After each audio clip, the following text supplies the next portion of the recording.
Dalam perjalanan hidup kita kadang-kadang ada yang bergumul tentang keadaan atau setidaknya merasa tidak diberkati. Sebelum kita sharing lebih lanjut bahwa Tuhan itu ingin memulihkan keadaan kita supaya kita menjadi orang-orang yang selalu diberkati Tuhan.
Salam, Lover yang dikasih oleh Tuhan Yesus. Apa kabarnya? Sekiranya semua saat ini dalam keadaan sehat, diberkati Tuhan. Dan sangat menyenangkan kalau kita bisa bersama-sama menikmati waktu-waktu yang baik bersama dengan keluarga malam hari ini.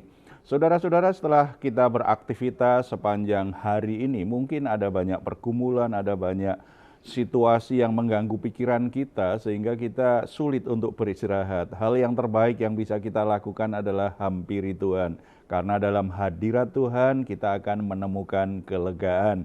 Bukankah Tuhan Yesus berkata kepada kita semua, "Marilah kepadaku semua yang letih lesu dan berbeban berat, aku akan memberi kelegaan kepadamu." Puji Tuhan, mari kita hampiri Dia, kita bawa semua pergumulan hidup kita bawa hidup kita sebagai persembahan yang hidup kepada Bapa di surga. Mari kita bersatu dalam doa. Bapa di surga, kami ucap syukur karena anugerah-Mu dalam Yesus Kristus menjadikan kami orang-orang yang sangat terberkati, orang-orang yang sangat beruntung. Kami boleh menghampiri Engkau tanpa merasa takut untuk dimurkai atau dihakimi, karena kami percaya korban Kristus itu sempurna bagi hidup kami semua. Bapa, saat ini kami datang kepadamu membawa semua beban hidup kami, semua pergumulan hidup kami. Kami sangat percaya dalam hadirat Tuhan. Tuhan akan memberi kami kelegaan, bahkan kami akan menemukan jalan keluar yang terbaik. Kami akan mengalami kuasa Tuhan bekerja untuk menolong kami, untuk membuat hidup kami akhirnya mengalami terobosan yang luar biasa. Kami akan menjadi pemenang-pemenang kehidupan yang menyatakan kemuliaan nama Tuhan. Bapa, ini kami, ini persembahan kami dalam nama Tuhan Yesus Kristus. Amin. Dalam perjalanan hidup kita kadang-kadang ada yang bergumul tentang keadaan atau setidaknya merasa tidak diberkati. Sebelum kita sharing lebih lanjut bahwa Tuhan itu ingin memulihkan keadaan kita supaya kita menjadi orang-orang yang selalu diberkati Tuhan. Ada permohonan doa atau pertanyaan yang bisa dibacakan?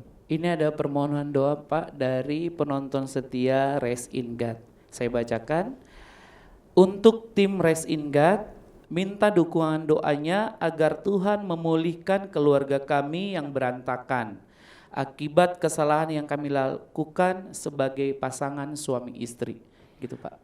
Ya, kita nanti akan berdoa untuk keluarga-keluarga yang alami pergumulan seperti ini ya. Saudara-saudara, sangat bagus sekali karena begitu merasa kok berantakan hidupku ya, kok berantakan keluargaku. Tetapi ada kesadaran karena kami melakukan kesalahan. Yang jadi masalah itu kan kita alami berantakan hidupku, berantakan rumah tanggaku karena dia yang salah. Aku jadi korban. Nah, itu akan sulit untuk mengalami pemulihan yang dari Tuhan. Belajar dari Alkitab, kita akan mengerti bagaimana bangsa Israel itu setiap mengalami situasi yang buruk, Tuhan selalu ingatkan supaya mereka bertobat. Dan polanya sebenarnya sangat jelas sekali.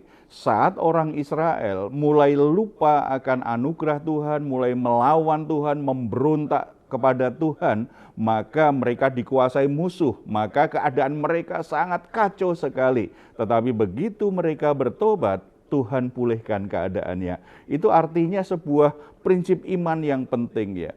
Kalau kita ingin mengalami pemulihan dalam hidup ini, tidak ada cara lain ketika kita mulai melangkah dalam pertobatan terlebih dahulu. Sebelum kita berharap Tuhan pulihkan keadaan kita. Kita akan belajar dari Ulangan pasal yang ke-30 ya. Ke-30 di sana kita bisa mendapatkan gambaran penting bagaimana Tuhan memulihkan, dan ketika Tuhan pulihkan, apa yang terjadi? Saya bacakan ayat yang pertama sampai ke-3 dulu. Maka apabila segala hal ini berlaku atasmu, yakni berkat dan kutuk yang telah kuperhadapkan kepadamu, dan engkau menjadi sadar dalam hatimu di tengah-tengah segala bangsa kemanapun Tuhan Allahmu menghalau engkau, dan apabila engkau berbalik kepada Tuhan Allahmu dan mendengarkan suaranya sesuai dengan segala yang kuperintahkan kepadamu pada hari ini, baik engkau maupun anak-anakmu dengan segenap hatimu dan dengan segenap jiwamu, maka Tuhan Allahmu akan memulihkan keadaanmu dan akan menyayangi engkau. Ia akan mengumpulkan engkau kembali dari segala bangsa kemana Tuhan Allahmu telah menyerahkan engkau. Jelas sekali di sini di ayat kedua, apabila engkau berbalik kembali, apabila engkau kembali kepada Tuhan, pemulihan yang dari Tuhan tidak pernah mengabaikan pentingnya pertobatan. Pertobatan itu bagian dari proses pemulihan yang Tuhan akan kerjakan. Kalau kita lihat kisah-kisah Israel kan, mereka terserak kemana-mana. Tuhan sudah tetapkan mereka untuk masuk dan menduduki tanah perjanjian, yaitu tanah Kanaan. Tetapi karena mereka memberontak Tuhan, mereka melakukan hal yang jahat. Bahkan puncak kejahatannya adalah mereka mengikuti berhala-berhala, ilah lain yang disembah oleh penduduk setempat. Mereka meninggalkan Tuhan, mereka kacau balau dan mereka dikalahkan oleh bangsa yang lain, bahkan akhirnya terserak kemana-mana. Keadaannya sebagai bangsa tidak lagi ada kebanggaan, tidak ada lagi merasa punya harga diri karena mereka terserak di banyak bangsa sebagai tawanan, sebagai budak. Tidak punya tanah kelahiran. Tetapi ketika mereka berseru dan bertobat, Tuhan pulihkan keadaan mereka. Sangat menarik saudara, kata pemulihan itu berarti kita dikembalikan pada keadaan kita semula. Itu namanya dipulihkan. Jadi kalau kita di dalam Kristus, kita dipulihkan secara rohani. Artinya apa? Kita dikembalikan pada keadaan kita semula. Sebagai manusia, kita diciptakan serupa dengan gambar dan rupa Allah. Dosa sudah merusak hakikat manusia yang serupa dengan gambar dan rupa Allah. Sifatnya hancur, sifatnya rusak, kecenderungannya cenderung jahat. Tetapi ketika orang dilahirkan kembali dalam Yesus Kristus, alami pemulihan, maka dipulihkan hakikat dirinya sebagai pribadi yang serupa dengan gambar Allah. Makanya orang yang dilahirkan kembali dalam Kristus pasti akan alami perubahan, dan perubahan itu tidak dibuat-buat. Dari dalam dirinya itu memang berubah, dan akhirnya sikapnya, cara hidupnya berubah. Bukan karena dia berjuang luar biasa, tidak, karena hakikat dirinya, manusia batiniahnya sudah dipulihkan oleh Tuhan. Ketika kita berjumpa dengan pribadi Yesus Kristus, kita dilahirkan kembali oleh Roh Kudus, perubahan itu kok natural terjadi dari dalam diri kita. Sepertinya kita tidak berjuang lagi, karena memang manusia batiniah kita sudah dipulihkan. Itu pemulihan rohani, dipulihkan pada keadaannya semula sebagai pribadi yang serupa dengan Yesus Kristus. Jadi saudara-saudara, apapun masalahmu, kerusakan apapun, seberantakan apapun hidupmu, kalau saudara ingin mengalami pemulihan dari Tuhan, tidak bisa melewati proses yang namanya pertobatan.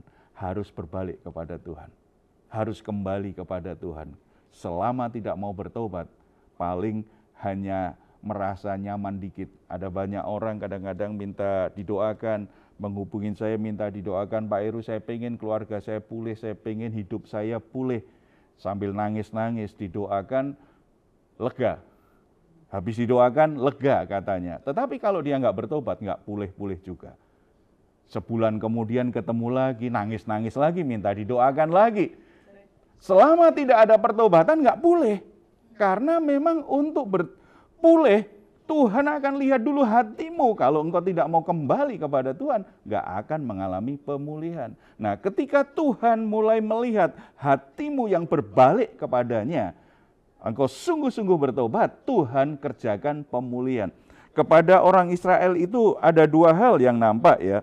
Bagaimana mereka dikembalikan pada keadaannya semula, dipulihkan sesuai dengan keadaannya semula. Yang pertama, Tuhan mengumpulkan mereka kembali. Tadi kan mereka terserak kemana-mana, ayat 3 ya. Ayat 4, sekalipun orang-orang yang terhalau daripadamu ada di ujung langit, dari sana pun Tuhan Allahmu akan mengumpulkan engkau kembali, dan dari sana pun Ia akan mengambil engkau. Luar biasa sekali kan?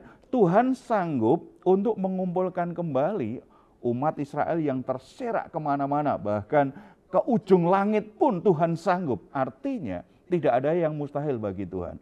Ada hal-hal yang hilang, ada hal-hal yang hancur, ada hal-hal yang tidak tahu lagi bagaimana ini bisa kembali. Bahkan orang tidak mungkin lagi lah ini bisa pulih. Tetapi ketika Tuhan bekerja memulihkan sebuah bangsa, maka itu akan terjadi. Ketika Tuhan bekerja memulihkan sebuah rumah tangga atau pribadi kita yang sudah hancur berantakan, tidak ada yang mustahil. Tuhan masih sanggup dibuat utuh lagi.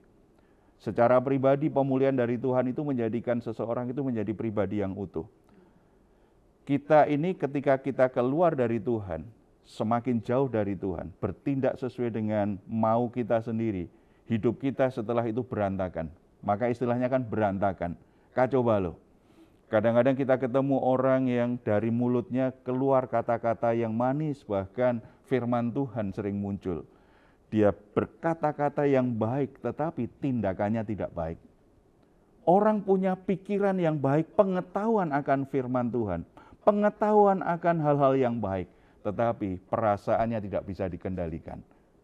Itu namanya pribadi yang berantakan. Istilah saya ini pribadi yang pecah.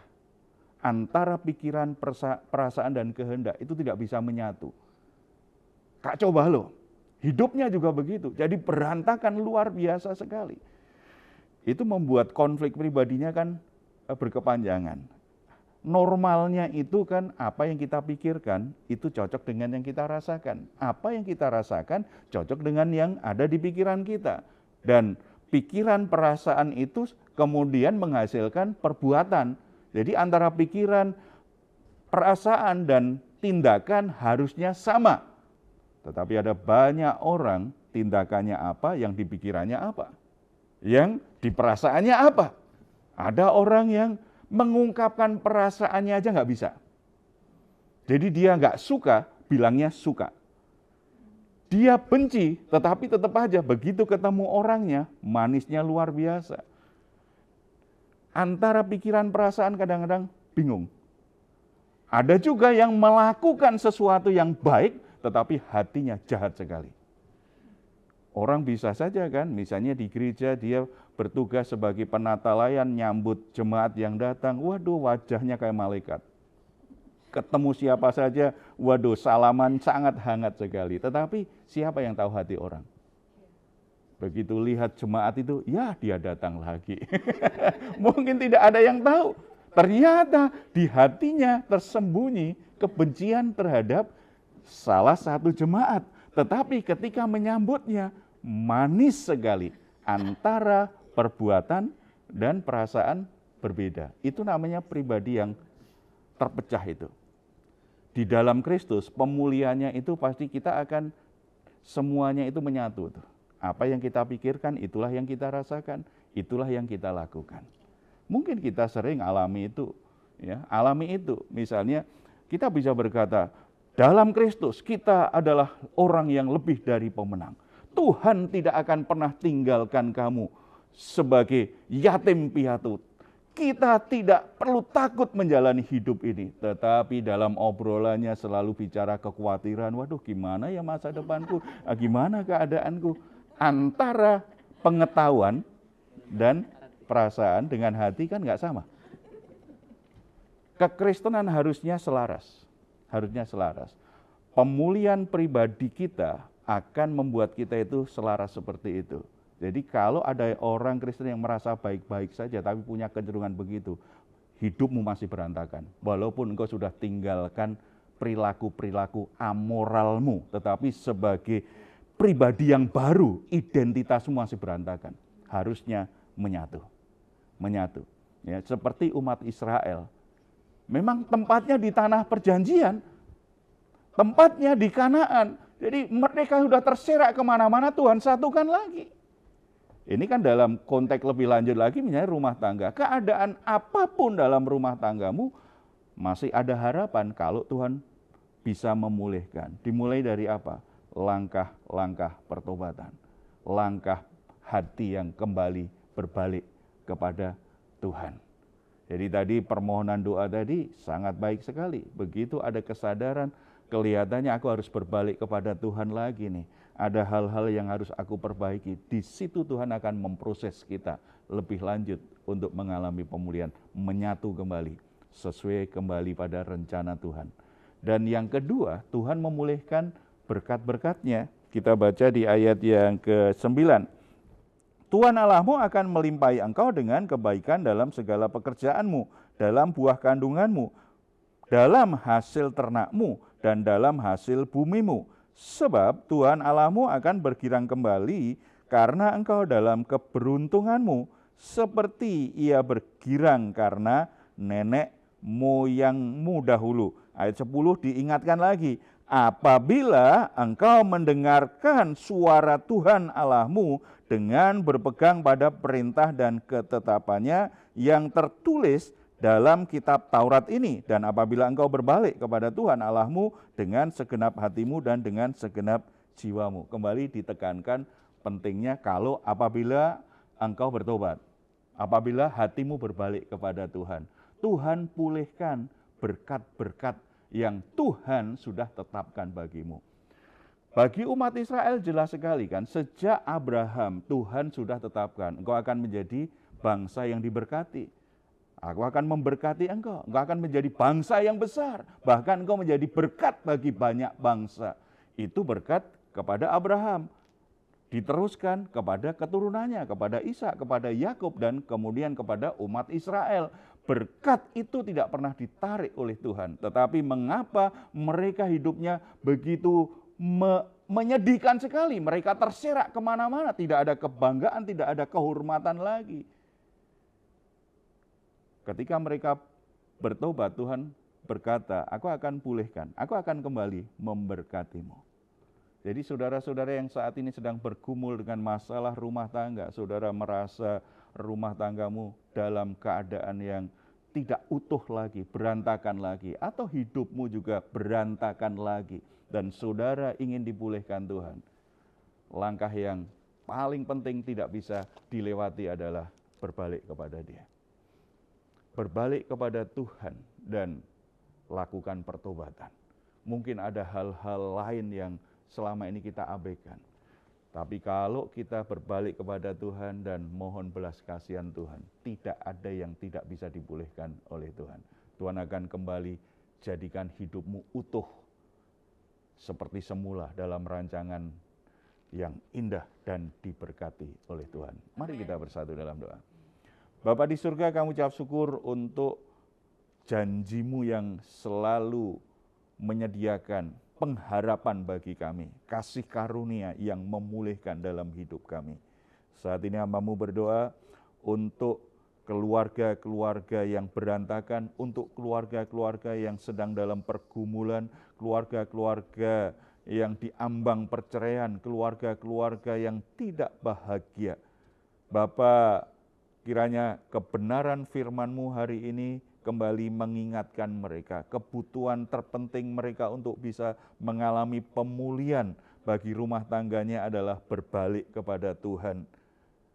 Memperbaiki pribadinya, perilakunya, sikapnya, melakukan pertobatan, dan berhenti untuk saling menyalahkan, berhenti merasa dirinya sebagai orang yang baik dan benar.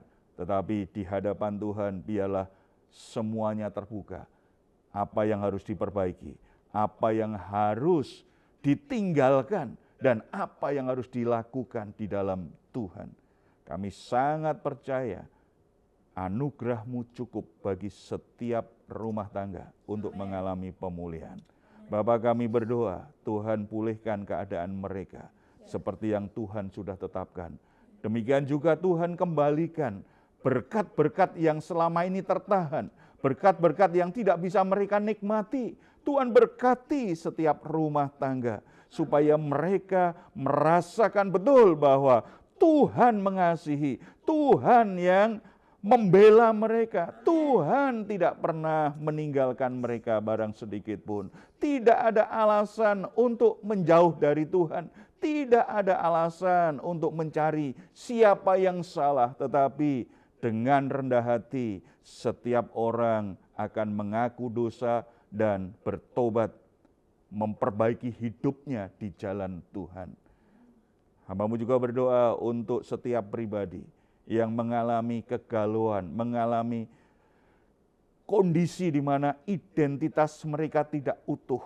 Mereka tidak berani mengungkapkan perasaannya yang baik dengan kejujuran, tetapi penuh dengan manipulasi, penuh dengan kebohongan.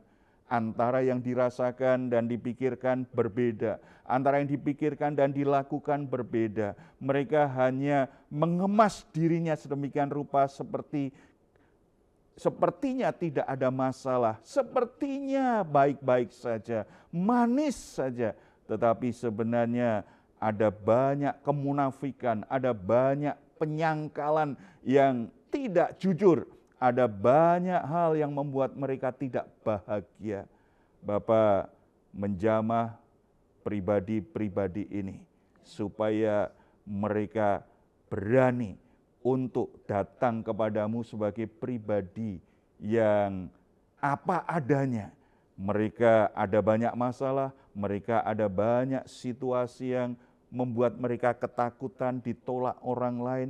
Mereka sungguh-sungguh menjadi pribadi yang jujur di hadapan-Mu, pribadi yang terbuka di hadapan-Mu, karena kami percaya kejujuran, keterbukaan ini akan menggerakkan hati-Mu Tuhan untuk memulihkan keadaan mereka.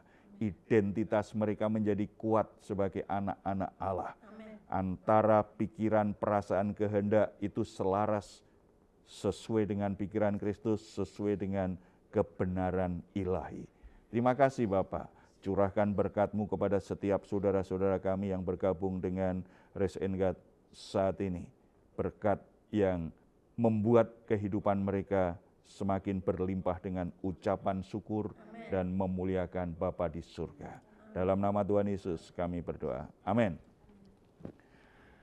Saudara-saudara, jangan pernah menyerah dengan keadaan apapun dan jangan merasa malu untuk bertobat, karena pertobatan menjadi awal kehidupanmu kembali pada rancangan Tuhan semula, pulih seperti yang Tuhan sudah tetapkan.